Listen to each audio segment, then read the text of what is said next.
Hi guys, welcome to another episode of Sports Talk Tasha, and today we are actually going to be talking about something pretty serious.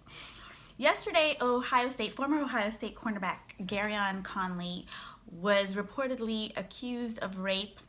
The story is that he met a young lady in an elevator and he asked her to have a foursome. Now, I'm wondering how you meet somebody in an elevator, because the average elevator ride takes about a few seconds, not even I'm going to say less than 10 seconds.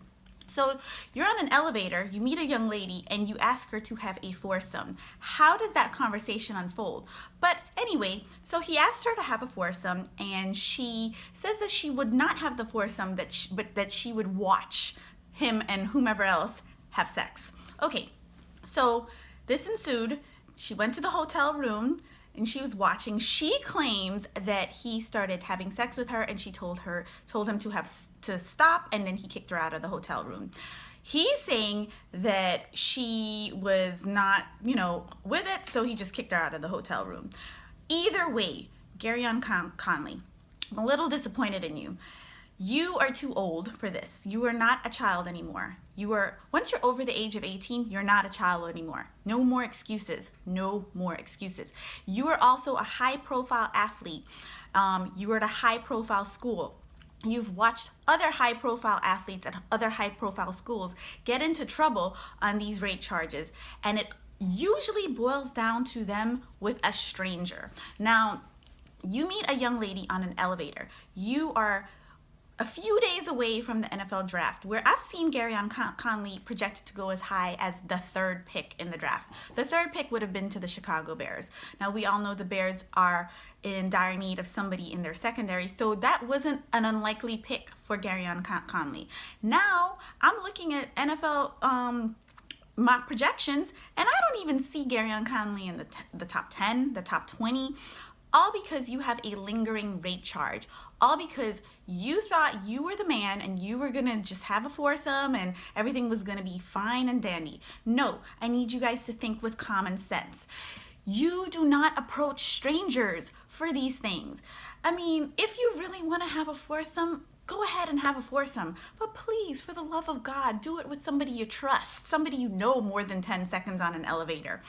So, with that being said, we've seen so many other cases of high-profile athletes. Jameis Winston from the Florida State Seminoles. He met a young lady at a bar. She accused him of rape. He got off on the charges.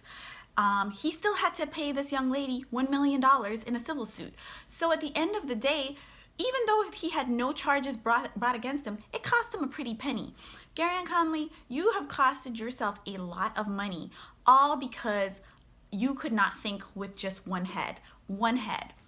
And it's a sad situation.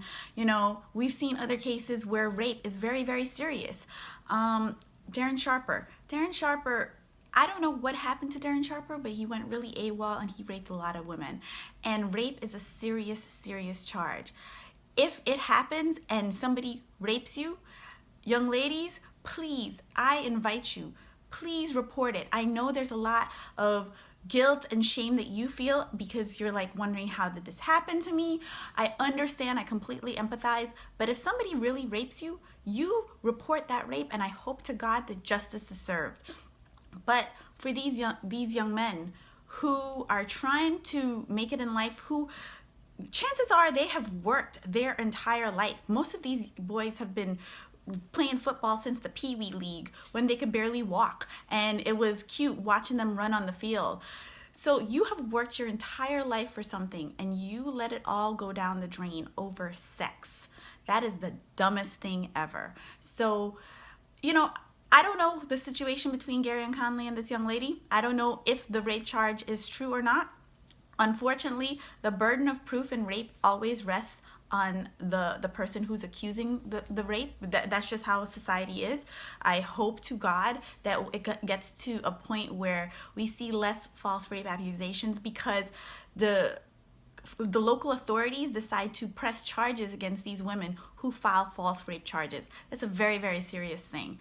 And I think so many times we see women who file false rape charges go back and say, oh no, I was lying, and nothing ever happens to them. That needs to change. So whatever the case may be, if Gareon, if you raped this young lady, I hope you rot in jail. If young lady, if you did not get raped by Gareon and you are accusing him and costing him his life's work, then I hope you go to jail. But either way, guys, share your thoughts with me. Subscribe to my page, Sports Talk Tasha. Thank you for watching. You can follow me on Instagram and Twitter as well at Sports Talk Tasha. Let me know what your thoughts are. Thank you so much for watching, guys. Have a nice day.